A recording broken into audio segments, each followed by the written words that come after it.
Hey everybody, welcome to day 2 of our remembrance of the world's strictest parents that happened 10 years ago, the filming in our home. And I'm joined today with Porter. So Porter is the youngest child in the Peck family and he's 15. And he was 5 years old when we did the filming of the world's strictest parents.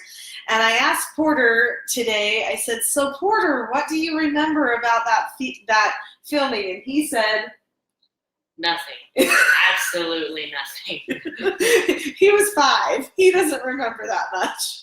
But I still have him with me today because I thought it would be fun as we discuss some of this filming to bring in Porter's point of view on some of the things that happened on day 2. So day 2 was full of drama.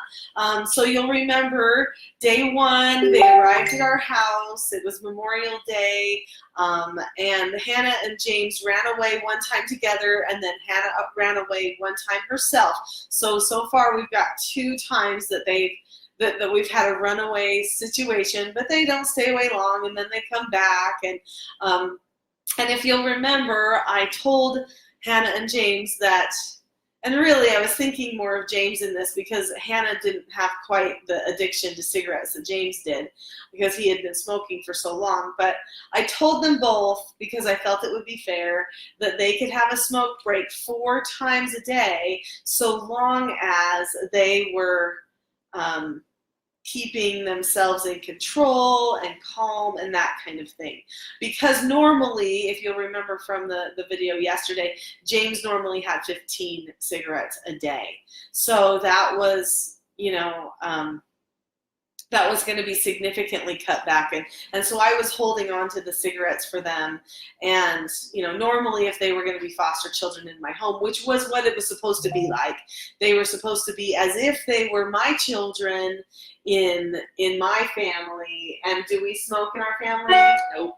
No, we don't smoke in our family. So we would have had to teach them how to work through that and accept a no answer. And it would have been some hard work, but we would have taught them how to do that if they were going to live with us long term as our children. So we gave them a little bit of grace and some understanding on that. So anyway, I've got some of my notes, my trusty notebook here, my journal of what happened during that time, and I kept some pretty detailed notes, and I just wanted to share a couple of things. So remember that Hannah had fallen asleep at like 6:30 p.m. and she stayed asleep the whole night. So I went into her room.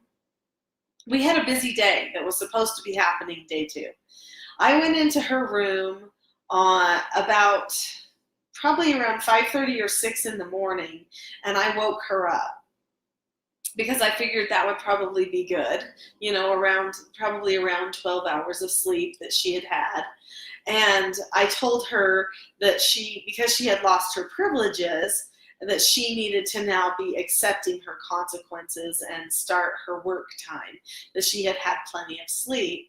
And so anyway, so she got up a little reluctantly, but she got up and said okay, that she would accept these consequences. So I took her outside and we started doing some weeding together. And at first she was really apprehensive about this weeding that was going to happen. And she had never done weeding before. And we have about a ½ acre. And do we do weeding? Yep, all the time. All the time. Yesterday we weeded for how long? Like the whole day. Like 5 hours or so, right? It was a long time. Yeah, we got a late start, so we only got 5 hours in.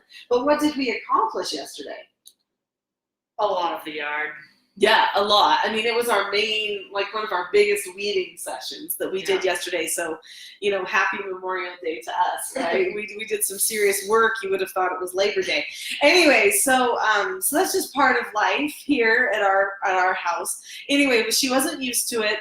But it was really neat because she and I sat and talked as we were weeding. And we talked about her childhood growing up and about her daughter, because Hannah was a mom. She was a teen mom. She had a 10-month-old baby. And so we talked about her sweet little daughter, Tanisha, and we talked about what she wanted for her daughter, and I think she really started to think at that time, maybe I've got options in how I raise my child. Instead of just going with the flow, maybe I could plan that out, right? I mean, I don't know if she thought those exact things, but I could tell her brain was kind of rolling, and she started thinking about what she wanted her relationship to be like with Tanisha compared to what she had seen in our home. Well, so anyway, after that, Hannah made pancakes for the family, and she had a fun time making pancakes. And I remember at our breakfast, James didn't want to eat that much. He said he thought he was fat, and that he had some confidence issues. So he was worried about what he looked like and stuff like that. And so he was doing some things that weren't very good for his health because of that, such as, not eating enough. He should have been eating more than he was probably. So anyway, so he didn't really eat much for breakfast, but we all sat there together at breakfast, and Hannah actually told us how in Britain, a lot of her friends or people that she knew, her included, were starting to try to get pregnant when they were 14 years old, which is just a little younger than you, Porter. If you can imagine becoming a dad already at this age of Crazy. It is kind of crazy. Yeah. Anyway, and so she said that she wanted to get pregnant because over in Britain, if they get pregnant at that age, then they get benefits and they'll get enough money that they can then move out of their parents' house and do whatever they want, which was interesting because it's kind of a little bit short-sighted because and I'm sure she wouldn't agree with the philosophy now, because now she's a mom of multiple children, and she's running a family, and she's married, and anyway, just doing great things. But anyway, she wasn't. These girls obviously weren't thinking about the responsibilities that would come with having a child and being completely by yourself and not having someone to help you raise the children and stuff like that. And so just very interesting. So when we talked about her daughter and about life. Anyway, so that was kind of fun. So she was really proud of herself for making breakfast, and we praised her for making breakfast. And she loved getting praised because, she felt so good when she got that praise. So then after breakfast, it looked like things were going well. They were accepting their consequence. And in our family, if you lose your privileges for 24 hours, which is the biggest consequence, then basically you get to eat meals with the family, you get your rest, but basically the rest of the time you're doing chores and following instructions the whole rest of the day. And it looked like things were going to go well and that they were going to accept their consequences. So James did his chores. And then after he did his chores, they had a smoke break. And well, actually, okay, so he did his chores before breakfast. Sorry. Before breakfast, the chores happened, then breakfast. And so before breakfast, there was a smoke break that happened. And then after breakfast, James and Hannah asked for another smoke break right after breakfast. And I gave him a no answer. And I said, no, they couldn't have a smoke break because they had already had a smoke break that happened before breakfast. And at this point, they both went out of control again and started screaming and yelling. And then they ran away, is what happened. And then they came back from their running away. They weren't gone very long. It was a short runaway. And they came back. They went into their rooms and they changed into their most skimpy clothes. So apparently they had remembered that the day before we had said that we don't wear clothes that are super revealing and stuff like that. And so they changed into their skimpy clothes because they said they were going to run away again. So they took their money and they took a letter that James had written to his mother. He was missing his mother, and I suggested that he write her a letter that morning, and he did. So he took the letter and they took the money and they ran away again. And of course the camera people ran away with them so that they could film them. But the thing is they just weren't really filming them. They stopped filming them. They're like, we're not going to film all of your runaways because the camera people were thinking, this is getting old, this is getting boring to run away, because now we were on the 4th time of running away, right? So anyway, so that was interesting. So then they came back, and let's see, let me see here. Yeah, they came back because it was lunchtime, because they were hungry, right? Makes sense. And it gets hot here this time of year, right? I mean, actually, yesterday was warm, today not so much. But it gets hot here this time of year, or at least compared to Britain, right? We've been to England. What's it like there?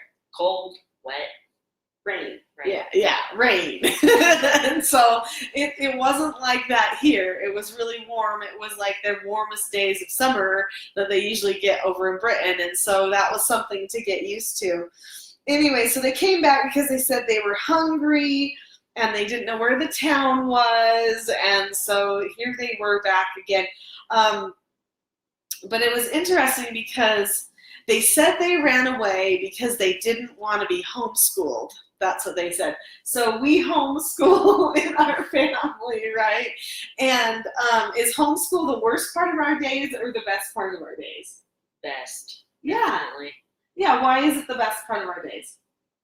Because you're with your family, you can learn whatever you want, basically. Like, I mean, you gotta have all the basics, obviously, but yeah, you're with your family, just bonding time, pretty much. Bonding time, we discuss, we read things, we do fun things, we go on field trips.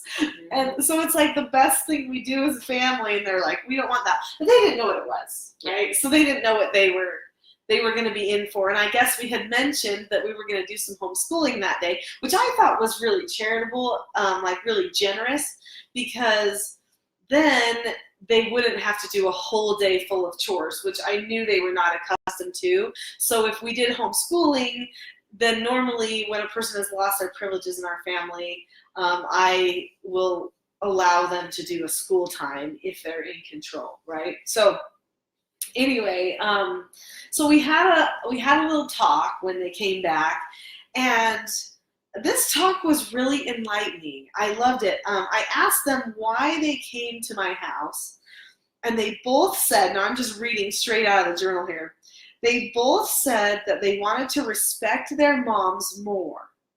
I told them that the only way that they would learn how to respect their moms at my house was to respect me at my house. But they didn't necessarily want to respect me. And so there was a little bit of a disconnect between those two ideas in their mind, because, you know, our rules were different than their rules. And so they started arguing about everything that they could think of. And Ben, the camera guy, interviewed them, and they ran away again. And really, it boiled down to a lot the clothes. Mm-hmm. So we have a thing called a family standard. Yeah. And tell everybody, what's our family standard? Just like ground rules, what we will wear, what we won't wear, what we will do, what we won't do, what we'll watch, what we won't watch, just stuff like that. Yeah, so for instance, does our family drink alcohol? No, definitely not. No, we don't. That's just one of our family standard rules. We've determined that we just didn't want to drink alcohol in our family. And then what about like clothing? What are, you don't have to list every clothing rule, but what are some of our clothing rules? Well, like shorts go to the knee, and like they're like tank tops or anything. Yeah. So just cover most of your body. You'd be mostly covered. I mean, Porter's wearing shorts and a t-shirt right now, like that's pretty normal, right? Yeah. And on our t-shirts, we don't have pictures or things that would be considered inappropriate or super dark. Like we don't wear things that would be like, I don't know, satanic or stuff like that, or stuff that says like I hate my brother, or, we just don't wear stuff like that because that's not the type of family that we are. So we just planned ahead of time, this is what we'll wear. But specifically, if we got a lot of cleavage hanging out, or if people are wearing shorts that, their heinies hanging out, like, we just don't wear that. Some people may choose that that's okay in their family standard, and I think the family should develop their own family standard, but for our family standard, we decided that that was not okay. And there's other things too related to digital devices like phones and all that kind of stuff. So anyway, it was an interesting time. And 10 years ago, Hannah and James did not have phones that they brought with them.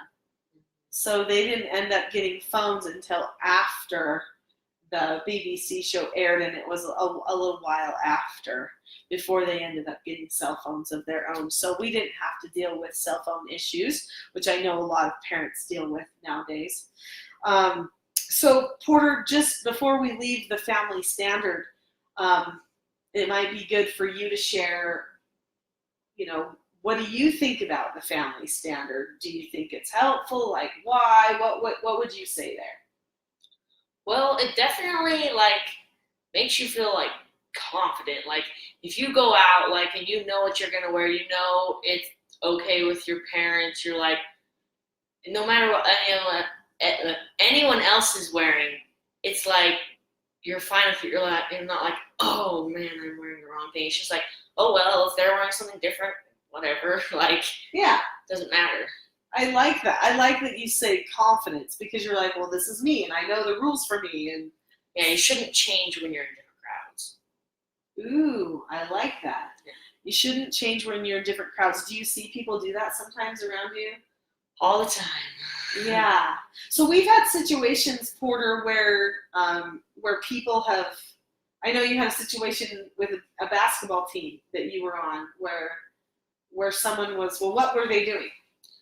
Talking about how they did drugs and how it was like, oh, it's so great and stuff. And I was just like, and that's part of our family standard. We don't do drugs. So immediately, if you have a family standard, it's like you already know what you're going to say. If you get offered drugs or anything like that, you already know your answer. So you don't have to think about it. It's not hard to say no. And so when they were talking about that, I was just like, hey guys, don't talk about that.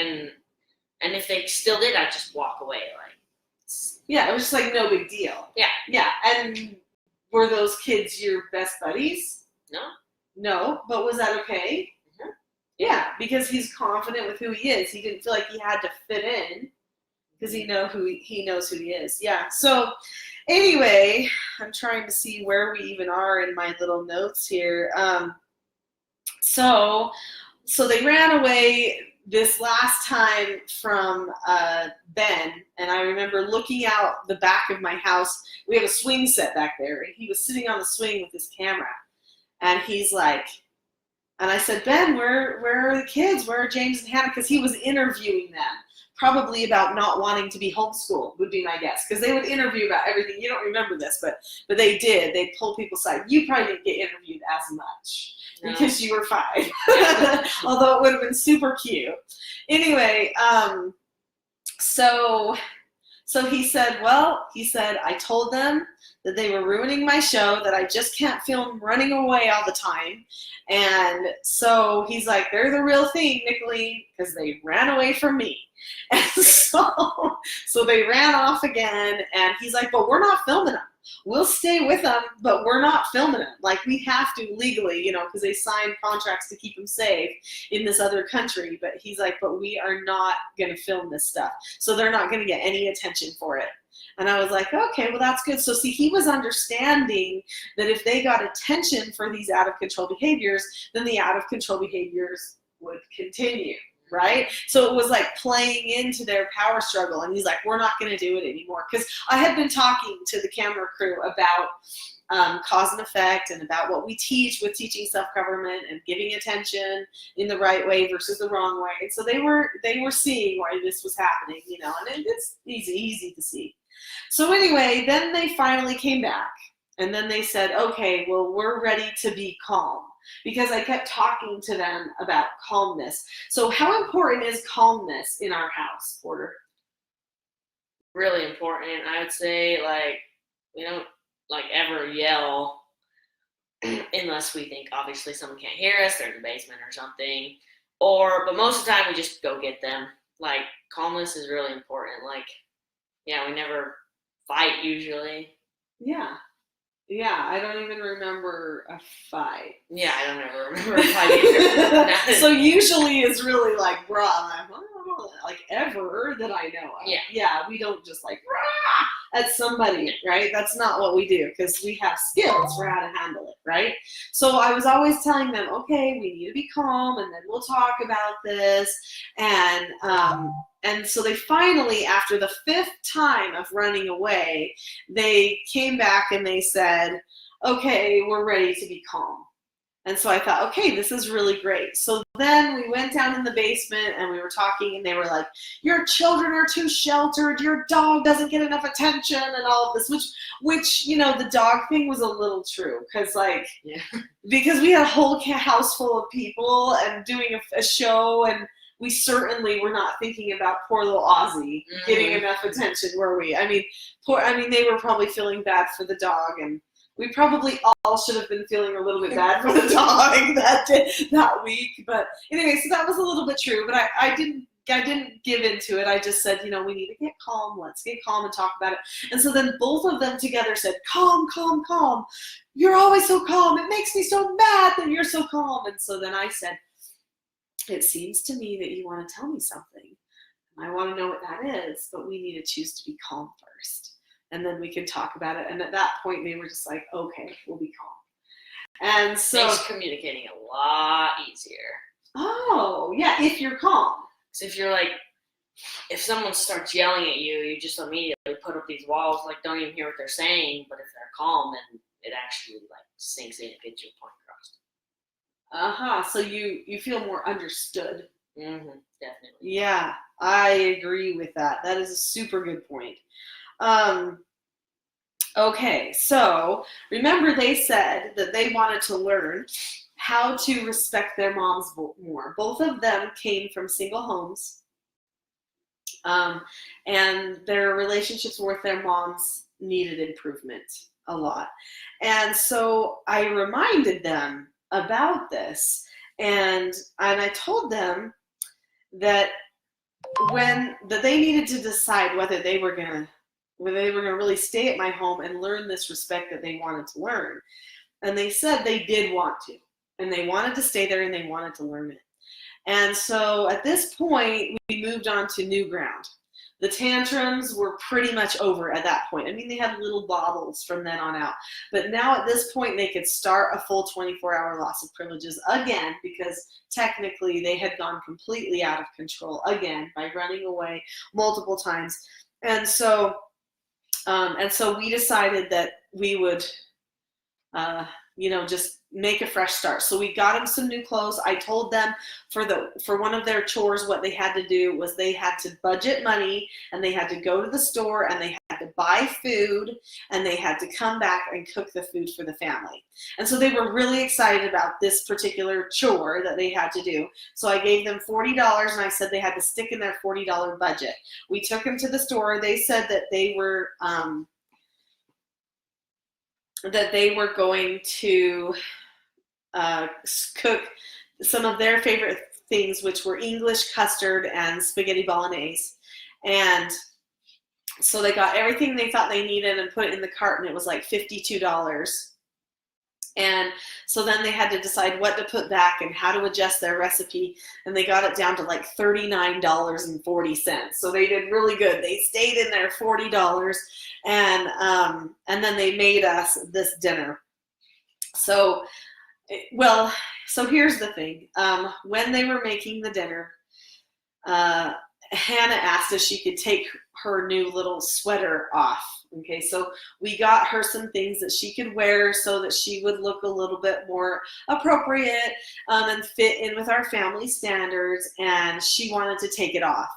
And so I said, I'm going to have to give you a no answer. And we had already taught them how to accept no answers. And so I told her no, that she couldn't take it off. Well, at that point, she kind of went out of control again, and she stomped and she stormed off. And so that left James alone in the kitchen doing the cooking, but he just carried on and he did it. And as I was reading here, I thought it was so funny. I said, okay, so they burnt 4 pans, my countertop, a hot pad, and a stovetop cover. Do you remember in the old days, 10 years ago, how if you had an electric stove, you might have those little round things that cover over them so that you don't just have the stove things there? Anyway, they turned on the stove and thought that thing would just heat up, and it just burned. Anyway, but they burnt 4 of my pans, and and my countertop, and a stovetop cover, and they burnt through a hot pad because they took a burnt pan, a pan that was burning itself, it was so hot, put it on a hot pad, and it burnt the hot pad.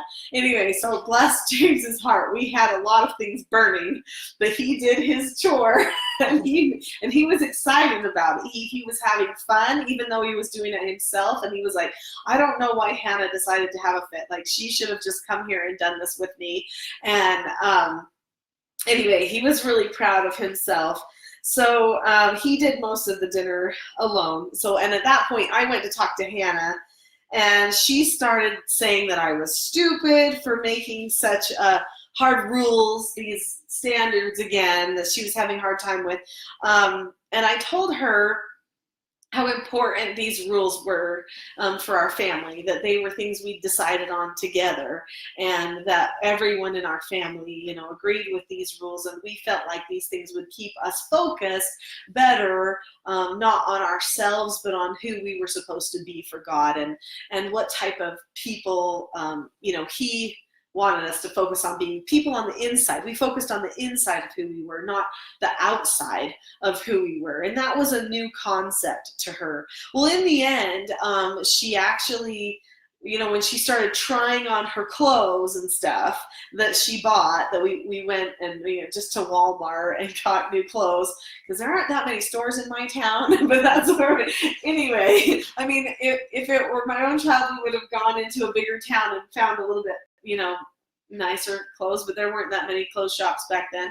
A few more now. Anyway, and she actually really liked her new clothes, and she was like, I look good, I'm all covered up, but I look really good. And she was really surprised actually about that. So James had a few times during that day where he was missing his mom, and but that night was very interesting. So he went downstairs to his room, and he started crying because he said that he was sad that his family would never be like this, like our family.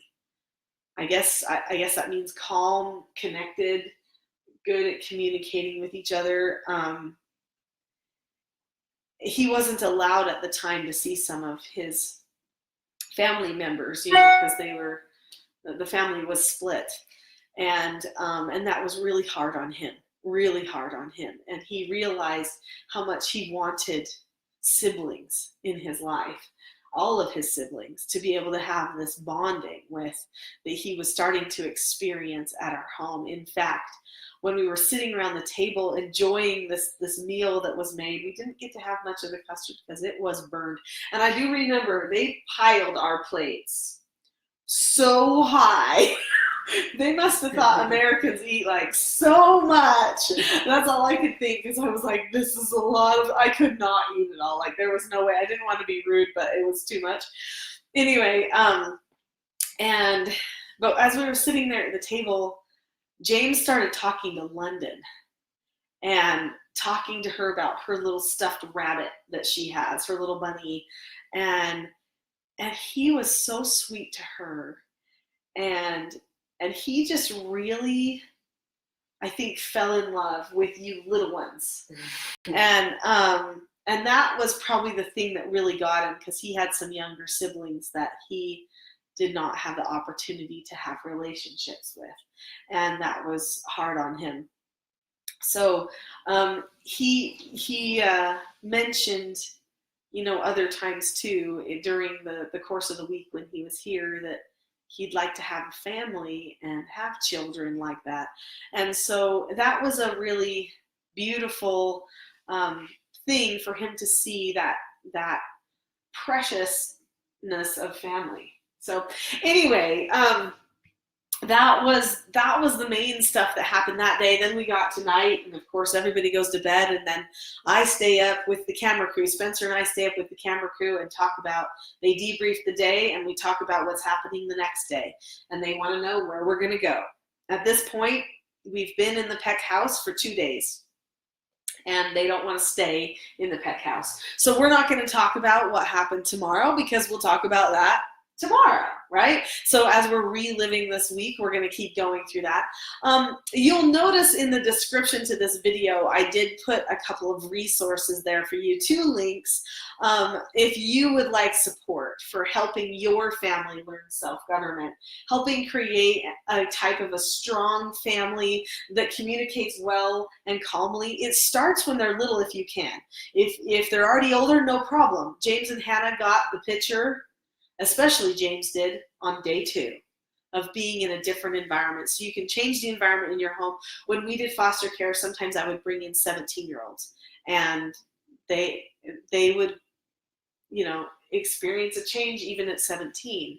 So it's not as easy then as when they're tiny, but they can, and they do. And that's why we knew we could do this BBC program, and why we knew we could help them see a new way of life and experience the beauty of family, which is so important to us, the most important thing to us, wouldn't you say, Porter?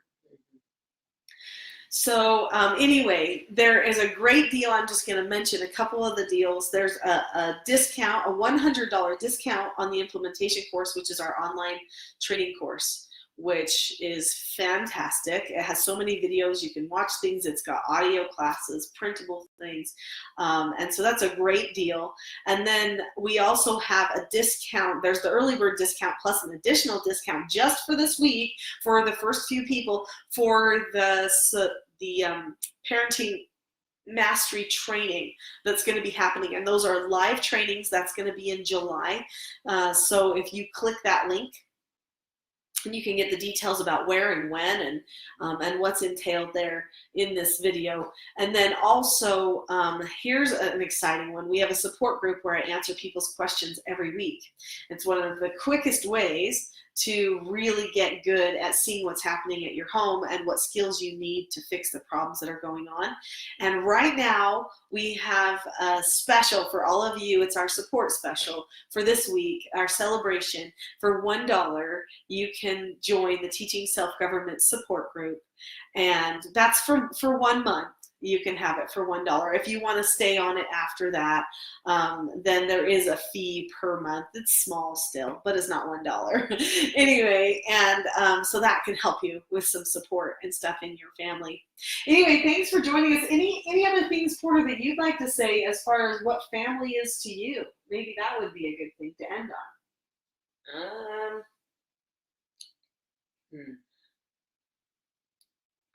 Not really. Now you're like, wait, you got me off guard there, Mom. I thought we were ending. Okay, well, anyway, from our family to yours, I hope you enjoy the rest of these broadcasts that we're going to do each day this week. It's kind of fun for us to be part of a reliving of the world's strictest parents that happened in 2009. So have a great day, everybody, and we'll see you again tomorrow. Bye.